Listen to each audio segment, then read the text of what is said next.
अस्सलाम वालेकुम। उम्मीद करने सारे दोस्त साहब खैर खैर होंगे। बनाने लगे हाँ पहले नंबर ते सारे भरावां दोस्तां अगे गुजारिश मन लैणगे तो मेहरबानी, ना मनणगे तो साडी कदों कोई जबरदस्ती ते धक्के ना मना लैण। यार कोई भी नुक्सा चाहिए या इनफॉर्मेटिव वीडियो चाहिए है तो वीडियो के थल्ले कमेंट कर लियो जे। कमेंट असीं सारे ही पढ़ने आ, ये नहीं कि कमेंट नहीं भरावां दे पढ़े जाते, सारे कमेंट देखीदे ने।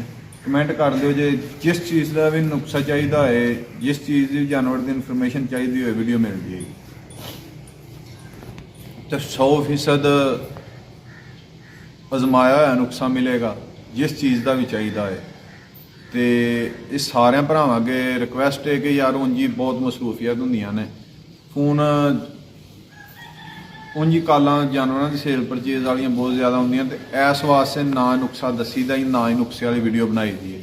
तो नुक्से वाली वीडियो भरावां वास्ते अज बनाने लगे हाँ।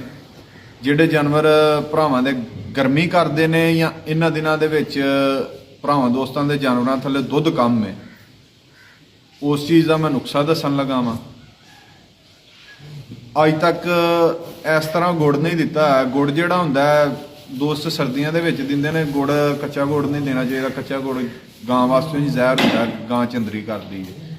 इस नुक्से नाल जिहड़ा भरा दोस्त नुक्सा इस्तेमाल करेगा, अगर जानवर का गां का दुध ना डबल होया, असीं 7 दिन के नुक्से के पैसे देंगे। जिन्ना भी खर्चा है, जिन्नी भी मेहनत होए, नुक्से के पैसे देंगे। दुध डबल करने वाला नुक्सा है। तो अगर यह नुक्सा तुसीं दे दोगे कोई 15-20 दिन नुक्सा दे दोगे, अगर गर्मियों के धुप्पे वजह भी जानवर किसी भरा दोस्त का गर्मी करे तो आके सानू फड़ लेना कि यार तुसीं नुक्सा दसिया ही, नुक्सा दिता तो जानवर गर्मी करदा।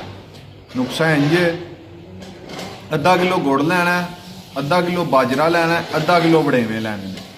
वड़ेवे वो होंदे ने कि जिन्हां दी खल नहीं बनती, मिट्ठी खाल। जवैर भाई तफसीलां दसने, मिट्ठी खाल जिहड़ी वड़ेवियां दी खाल असीं साडे इलाके च कहंदे ने।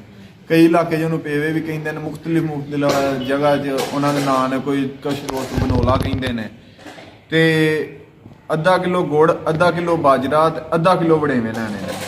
इन्हां तिन्हां चीज़ों 10 किलो पानी विच ऐड करके अग दे उत्ते रख लैना। अग दे उत्ते रख के जो पानी विचों सारा खुश्क होइए, एक पाइया खालस अलसी का तेल पा लेना, बशर्ते कि तेल आप कढ़वाए जे खालस होए।